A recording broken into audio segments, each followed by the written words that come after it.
Good morning students. In this video we will discuss sum number 5, 6, 7, 8 of exercise 11.1.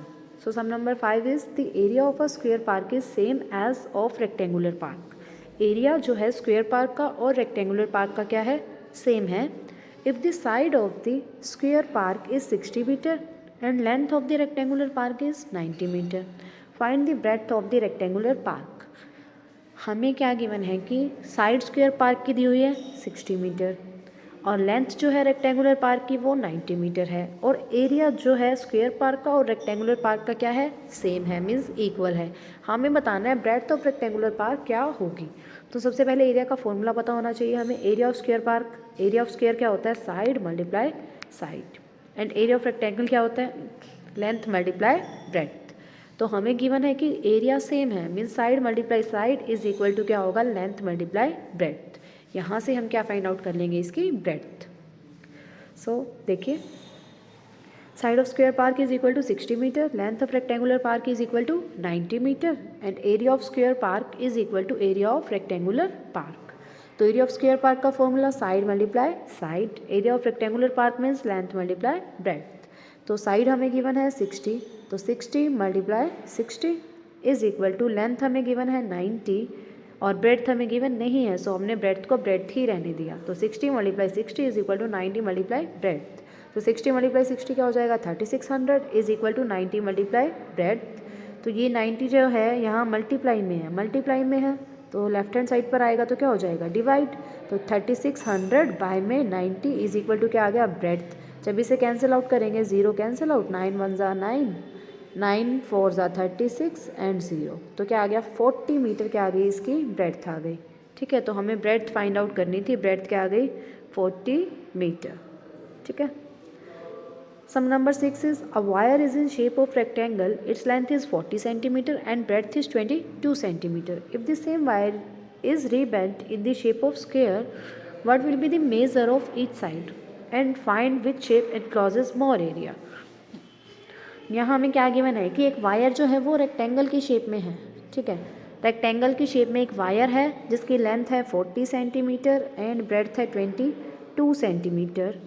अब वो बोल रहा है if the same wire is rebent into the shape of square, अगर इसी wire को हम फोल्ड करके स्क्वायर की शेप में रख दें तो what will be the measure of each side, तो इसकी साइड क्या होगी, हमें ये बताना है. अब उसने बोला कि सेम वायर को हमने पहले रेक्टेंगल की शेप में रखा हुआ था, फिर हमने स्क्वायर की शेप में रखा, तो मीन्स उनका जो पेरीमीटर है वो क्या होगा, सेम होगा, क्योंकि उनकी बाउंड्री तो वही रहेगी.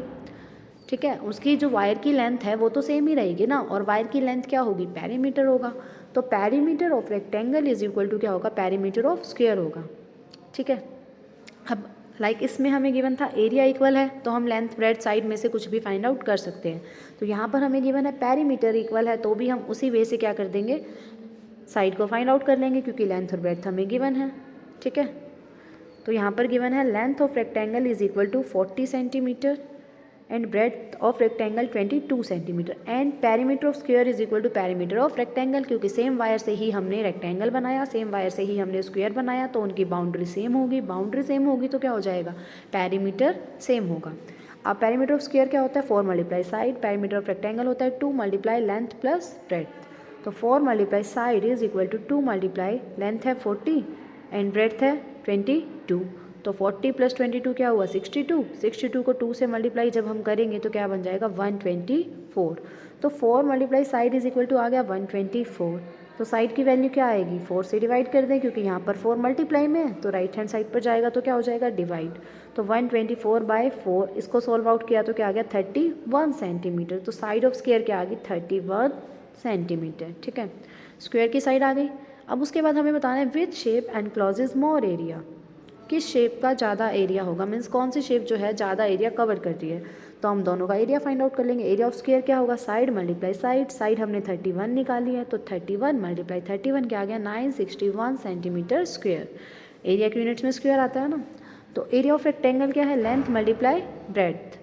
अब लेंथ हमारे पास 40 है और ब्रेड्थ है 22, मल्टीप्लाई किया तो क्या आ गया, 880 सेंटीमीटर स्क्वायर.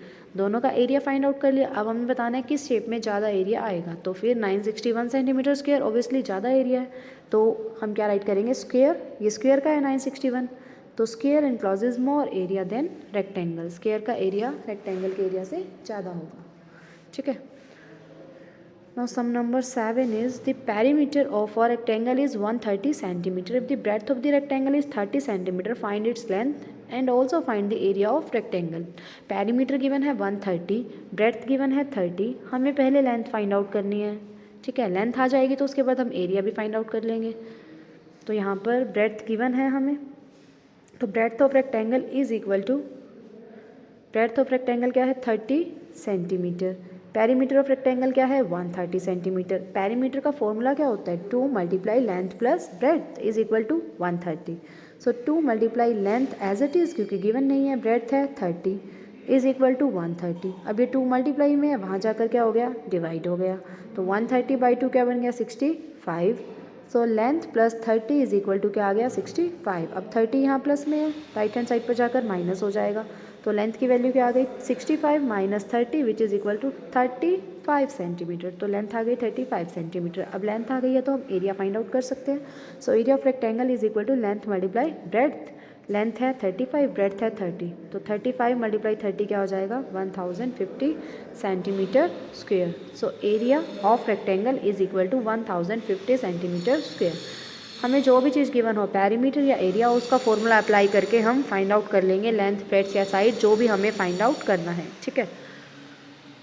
तो यहाँ पर पैरीमीटर गिवन था, पैरीमीटर का फॉर्मूला अप्लाई किया, हमने लेंथ फाइंड आउट कर ली, लेंथ आ गई, उसके बाद हमें एरिया फाइंड आउट करना था। तो ब्रेड्थ हमें गिवन है, लेंथ हमने फाइंड आउट कर ली, तो एरिया क्या आ जाएगा length multiply breadth means 35 multiply 30 which is equal to 1050 centimetre square, ठीक है। Now last sum is a door of length 2 meter and breadth 1 meter is fitted in a wall. The length of the wall is 4.5 meter and breadth is 3.6 meter. Find the cost of whitewashing the wall if the rate of whitewashing the wall is ₹20 per meter square. तो यहाँ पर हमें ये एक wall given है, ये जो wall given है हमें, इस वॉल का एरिया, इसकी लेंथ और ब्रेड्थ हमें गिवन है, लेंथ है 4.5 मीटर एंड ब्रेड्थ है 3.6 मीटर। और ये जो डोर है इसकी लेंथ और ब्रेड्थ भी हमें गिवन है, लेंथ है 2 मीटर, ब्रेड्थ है 1 मीटर, ठीक है। हमें क्या करना है, find the cost of white washing the wall. हमें इस वॉल पर वाइट वॉश करना है, तो जब इस पर वाइट वॉश करेंगे तो यहाँ पर होगा वाइट वॉश, डोर के ऊपर तो नहीं करेंगे ना, वॉल के ऊपर वाइट वॉश करना है। तो कितने एरिया पे वाइट वॉश करना है वो कैसे फाइंड आउट करें, पहले हम इस पूरी वॉल का एरिया फाइंड आउट कर लेंगे, उसमें से डोर का एरिया माइनस कर देंगे, तो हमें पता चल जाएगा कि कितने एरिया पर हमें वो वाइट वॉश करना है, ठीक है। तो अब हम पहले इस वॉल का एरिया जब हम निकालेंगे तो इसकी लेंथ है 4.5, ब्रेड्थ है 3.6, तो लेंथ मल्टीप्लाई ब्रेड्थ क्या होता है एरिया ऑफ रेक्टेंगल, इनकी मल्टीप्लाई कर देंगे तो क्या आ जाएगा हमारे पास एरिया ऑफ वॉल। फिर हमें एरिया ऑफ डोर निकालना है, इसकी लेंथ 2 है, ब्रेड्थ 1 है, इनकी मल्टीप्लाई कर देंगे तो क्या आ जाएगा एरिया ऑफ डोर। फिर एरिया ऑफ वॉल में से एरिया ऑफ डोर माइनस कर देंगे तो एरिया ऑफ वाइट वॉशिंग हम फाइंड आउट कर लेंगे, ठीक है। फिर हम उसकी कॉस्ट भी निकालेंगे। तो देखिए length of wall, breadth of wall given है, एरिया ऑफ वॉल क्या आ जाएगा length multiply breadth means 4.5 multiply 3.6 multiply किया तो क्या आ गया 16.2 मीटर स्क्वेयर, क्या आ गया एरिया ऑफ वॉल। फिर लेंथ ऑफ डोर है 2 मीटर, ब्रेड्थ ऑफ डोर है 1 मीटर, तो एरिया ऑफ डोर क्या हो जाएगा length multiply breadth means 2 multiply 1 that is 2 metre square. तो एरिया ऑफ वॉल आ गया, एरिया ऑफ डोर आ गया। सो हम area of wall for white wash निकालेंगे तो क्या आ जाएगा area of wall minus area of door. So 16.2 minus 2 क्या आ जाएगा 14.2 मीटर स्क्वेयर, क्या आ गया area of wall for white wash. तो अब हमें गिवन थी cost of white washing 1 metre square area, क्या गिवन है if the rate of white washing the wall is ₹20 per metre square means 1 metre square area पे white wash करने की cost है ₹20। तो हमें बताने हैं जितने एरिया पर हमें वाइट वॉश करना है उसकी कॉस्ट क्या होगी, ठीक है। तो यहाँ पर है cost of white washing 1 metre square area is equal to ₹20। हमें क्या इतनी वॉल पर करना है वाइट वॉश, तो cost of white washing 14.2 metre square area is equal to ₹20 multiply 14.2, so this is equal to ₹284। तो 284 रुपीज़ में हम उस वॉल पर वाइट वॉश कर लेंगे, ठीक है। So exercise 11.1 is completed now. Okay. Thank you. Have a nice day.